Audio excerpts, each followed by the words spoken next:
여러분, 우리 성도들이 영적 지각을 가지고 분별해야 되는 것이 있습니다.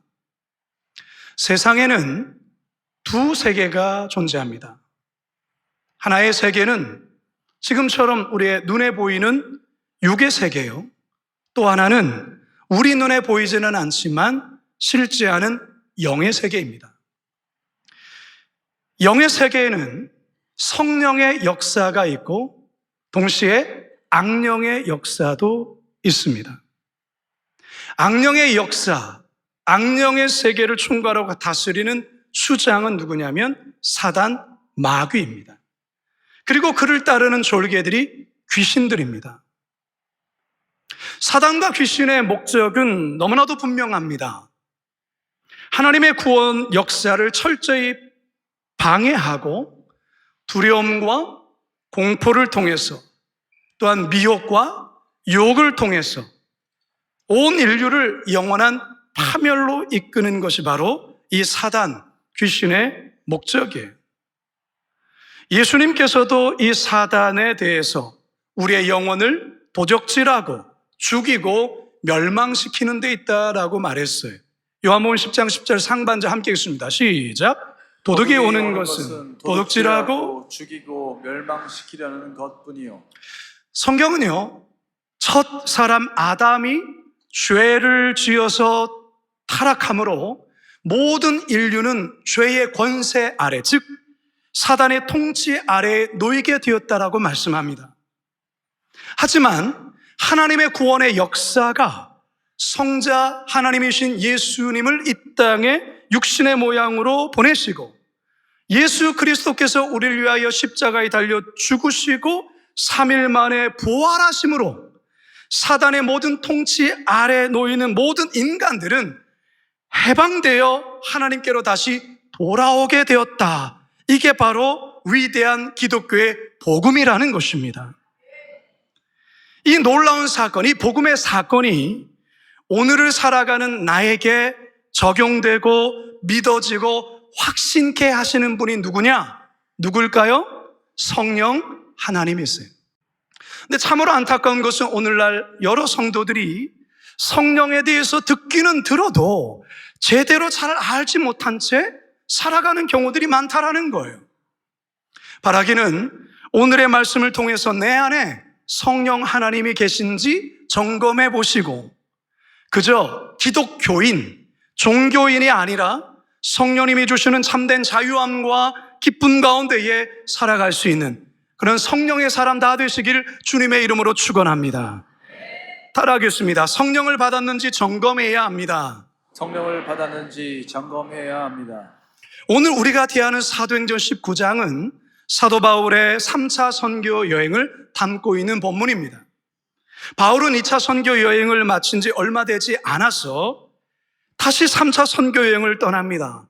사실 바울은 2차 선교 말미에 잠시 들렸던 이 에베소에서 계속적으로 좀 더 머물러 달라고 하는 사람들의 간청에 그렇게 하지를 못한 것이 못내 마음에 늘 걸렸었습니다.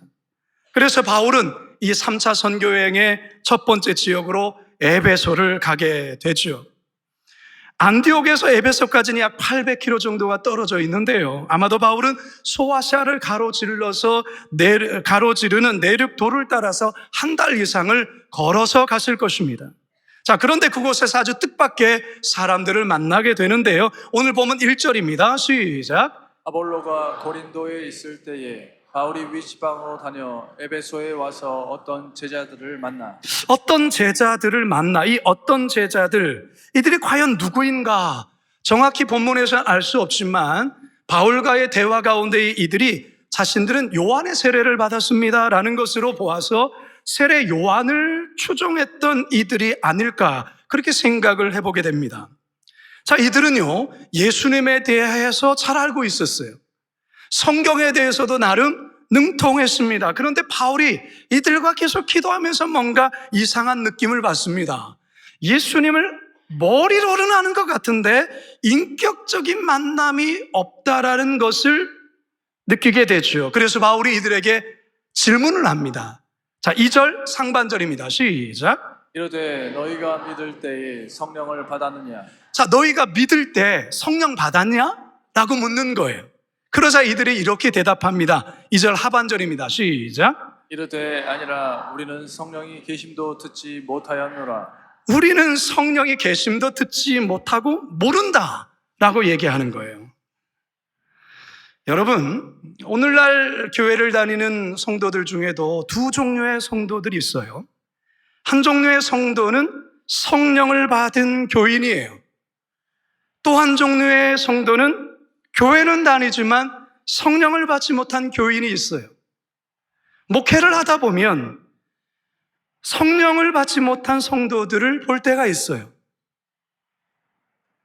간혹 성도들 중에 자신은 성경도 여러 번 읽었고요, 이런저런 모임도 참여하고요, 봉사도 많이 합니다, 그래서 직분자입니다 라고 말을 해. 그런데 얘기를 더 나누다 보면 그 마음 중심에 예수님이 계시지 않아요. 자기 자신이 주인 되어 자리하고 있는 모습을 볼 때가 있어요. 기독교에 대해서는 너무나도 잘 알아요. 그래서 설명도 잘해요. 교회가 어떻게 돌아가는지도 압니다. 그런데 인생에서 단 한 번도 성령 안에 뒤집어진 역사를 경험해 본 일이 없어요.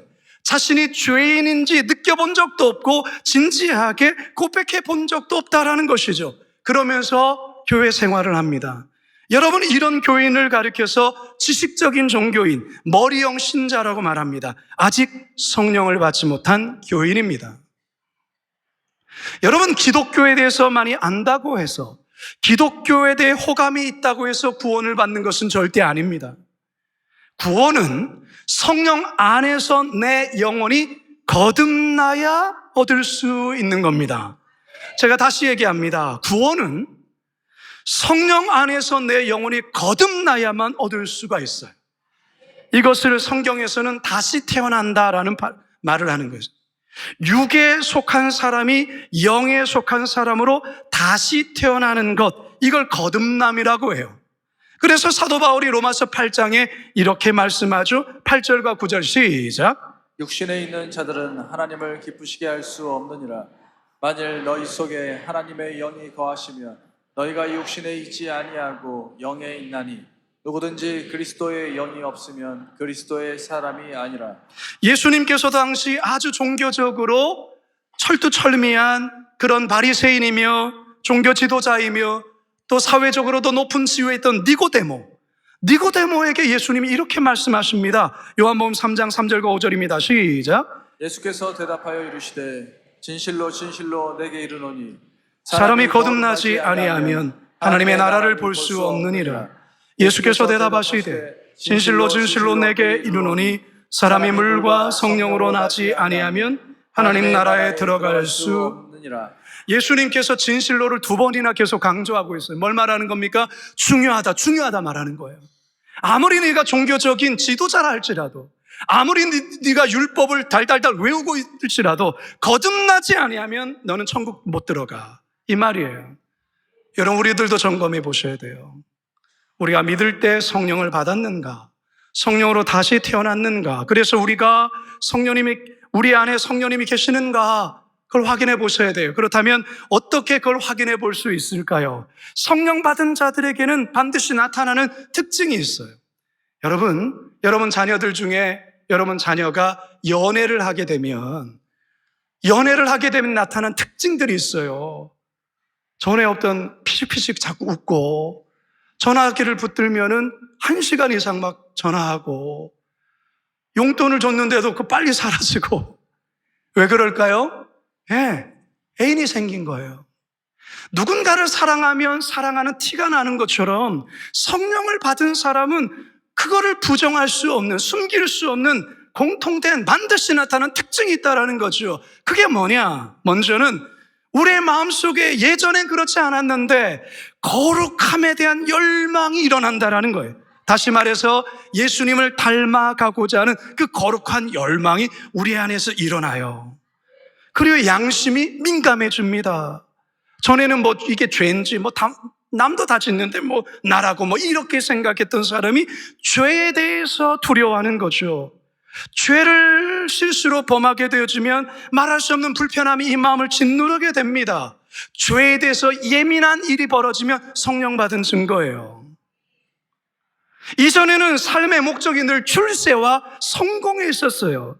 자신의 행복과 그저 돈 많이 벌고, 그래서 좋은 차 굴리고 좋은 곳에 살고 뭐 그런 것이 인생의 목적이었는데, 성령을 받고 난 이후에 이 가치관과 그 삶의 목적이 바뀌어요. 어떻게? 주님의 나라와 주의 의를 구하는 자로 바뀌게 된다, 그 말이에요.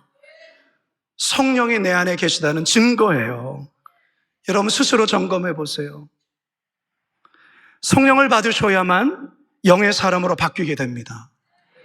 교회를 다니지만 그저 육에 속한 사람으로 교회 다닐 수 있어요. 얼마든지. 천국은 거듭난 자들만이 갈 수 있어요.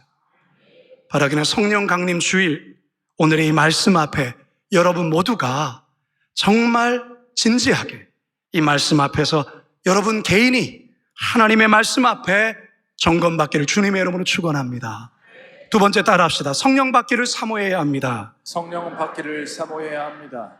바울이 계속해서 질문을 이어가면서 그럼 너는 무슨 세례를 받았느냐? 다시 묻습니다. 그러자 이들이 이렇게 대답하죠. 3절입니다. 시작. 바울이 이르되 그러면 너희가 무슨 세례를 받았느냐? 대답하되 요한의 세례니라. 요한의 물 세례를 받았다, 그 말인 거죠. 그래서 사도 바울이 요한의 세례에 대해서 자세히 풀어서 이렇게 설명해 줍니다. 4절 읽습니다. 시작. 바울이 이르되 요한이 회개의 세례를 베풀며 백성에게 말하되 내 뒤에 오시는 이를 믿으라 하였으니 이는 곧 예수라 하거늘. 이게 무슨 말이냐면, 너가 받은 그 세례는 요한이 메시아, 즉 내 뒤에 오시는 메시아 예수 그리스도를 증거하는 의미로서 회개의 세례를 베푼 그 세례야 라고 말하는 거예요. 그러면서 네가 진짜 받아야 될 세례는 뭐냐?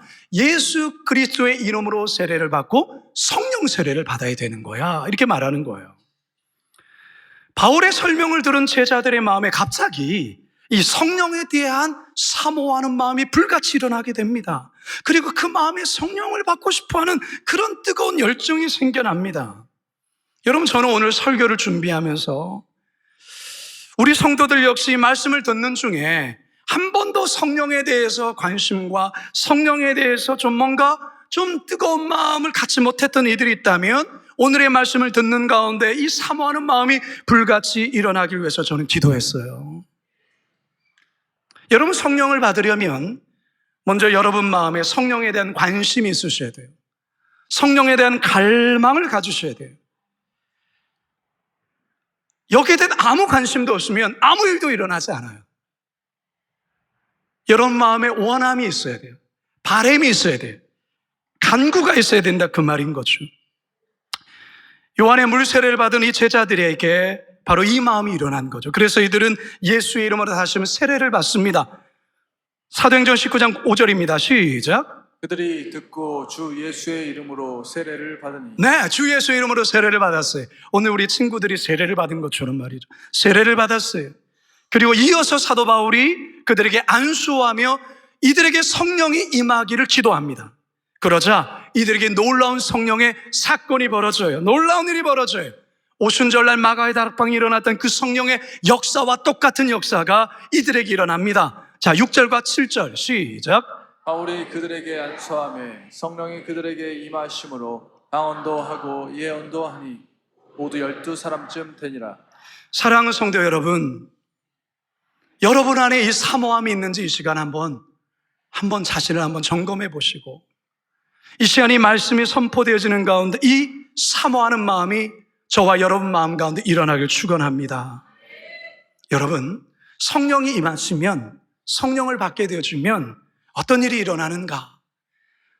오늘의 이 본문처럼 방언이 나오고 우리가 알아들을 수 없는 어떤 언어의 그런 변화가 일어나고 막 환상을 보고 신비한 그런 체험이 나타나기도 하지만, 우리가 알파의 성령 수양회를 가면 이런 일들이 펼쳐집니다. 막 방언도 하고 신비한 역사들이 그 성령 수양회 가운데 나타나요.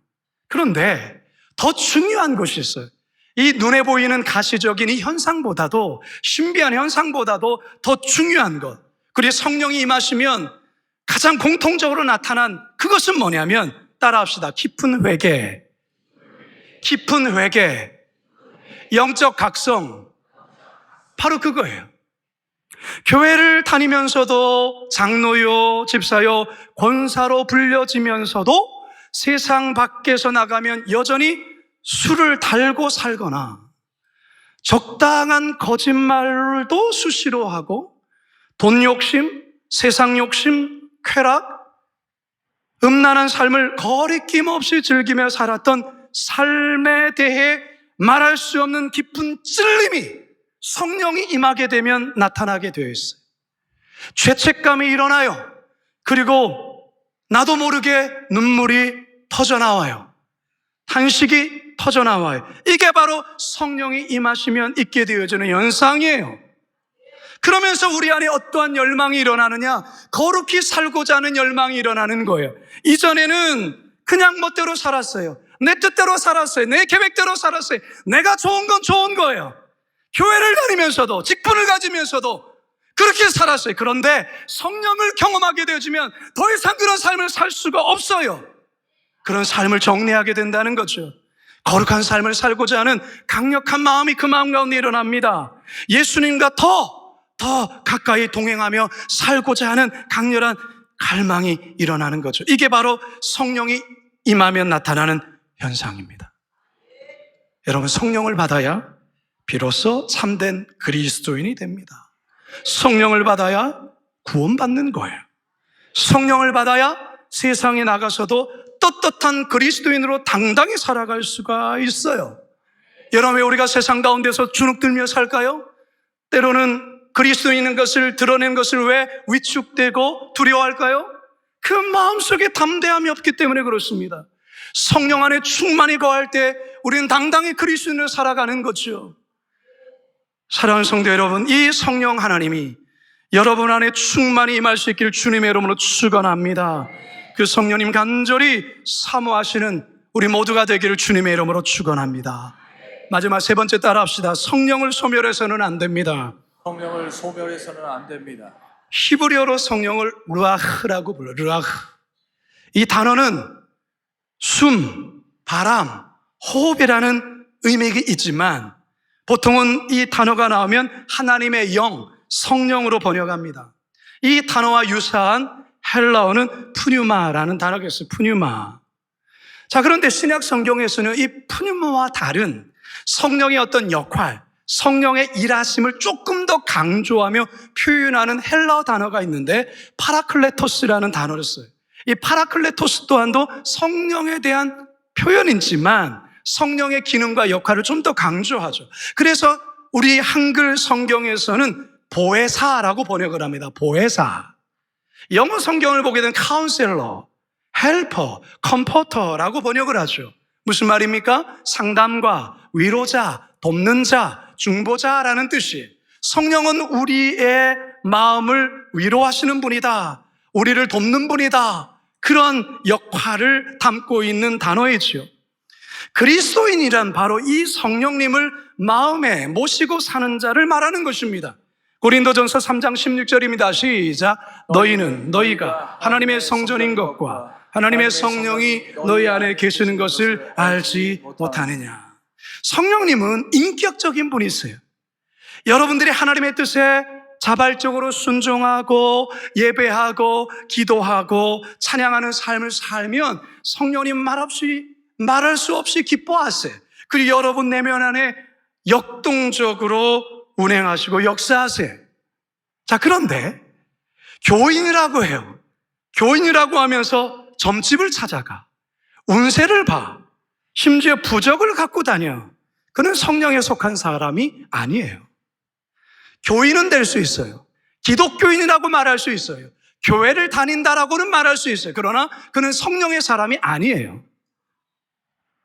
사도 바울은 성도들이 귀신과 교제하는 것을 아주 강하게 꾸짖고 책망합니다. 고린도전서 10장 20절 하반절에서 21절이에요. 시작. 나는 너희가 귀신과 교제하는 자가 되기를 원하지 아니하노라. 너희가 주의 잔과 귀신의 잔을 겸하여 마시지 못하고 주의 식탁과 귀신의 식탁에 겸하여 참여하지 못하리라. 아멘. 두려워할 필요가 없습니다. 예수님께서 그 모든 것을 다스리시고 통치하시는 것입니다. 성령님은 여러분과 교제하고 순간순간 은혜 주시기를 원하세요. 그런데 여러분 마음속에 자꾸만 죄에 가까이 나가고 죄와 타협하고 육의 생각에 머물고 욕심을 따라서만 살아가게 된다면 성령님은 슬퍼하세요. 그리고 여러분 안에 역사는, 성령의 역사는 약해져요. 그리고 소멸된다, 그 말이에요. 그래서 바울은 성도들에게 이렇게 강조해요. 데살로니가전서 5장 19절 시작. 성령을 소멸하지 말며. 이 소멸하다라는 말의 원어의 뜻은 뭐냐면 불을 끄다는 거예요. 불이 났을 때 소방관들이 불을 끄는 행위, 이게 바로 소멸하다라는 뜻인데, 성령님의 역동적인 역사와 감동, 은혜의 불을 꺼뜨리지 말라라는 거예요. 어떻게 하면 꺼질까요? 죄를 짓거나 육신의 삶을 여전히 반복해서 살아가면 이 불이 꺼지게 되는 거예요. 은혜의 불이 꺼지는 거예요. 오늘 많은 성도들이 이 성령의 불을 꺼뜨린 채 살아가고 있다라는 거죠. 사랑하는 성도 여러분, 성령님은 참 좋으신 분이세요. 성령님은 여러분과 깊이 교제하기를 원하세요. 여러분들의 마음의 근심, 여러분 마음의 슬픔, 여러분 마음의 어려움들, 그것이 우리가 성령님과 상담을 하는 거죠. 그분께 아뢰는 것이죠. 성령께서 우리의 마음을 위로해 주시고 용기를 주시고 힘을 주십니다. 혹여나 연약해서 죄를 범했다면 즉시로 회개하시면 됩니다. 내가 하나님 죄를 범했습니다. 연약해서 죄를 범했습니다. 예수님의 보혈로 씻어주시고 용서하여 주옵소서. 그래야 할 때 우리의 죄는 씻어 내려가는 것이죠. 그러면 다시 우리 안에 성령으로 충만케 되는 것입니다. 우리 하나님께서는 우리에게 좋은 것 주시는 분입니다. 믿으십니까? 그렇기 때문에 우리에게 구하는 자, 성령을 구하는 자에게 성령 주시기를 기뻐하신다고 말하고 있어요. 누가복음 11장 13절입니다. 시작. 너희가 악할지라도 좋은 것을 자식에게 줄 줄 알거든 하물며 너희 하늘아버지께서 구하는 자에게 성령을 주시지 않겠느냐 하시니라. 아멘. 따라서 여러분, 성령님을 근심케 하거나 소멸케 해서는 절대 안 됩니다. 날마다 성령의 충만함을 구하시고 성령의 인도하심을 의지하며 순간순간 죄와 싸워 살아가야 합니다. 성령의 충만함을 입어야만 또한 이게 가능해요. 세상에서 담대한 그리스도인으로 살아갈 수 있다, 그 말이죠. 능력 있는 그리스도인으로 살아갈 수가 있어요. 죄의 욕망에 굴하지 않고 그리스도인으로서, 하나님의 자녀로서 당당히 힘있게 살아갈 수 있습니다. 바라기는 저와 여러분 모두가 성령 받은 자로 능력 있게 살아가기를 축원합니다.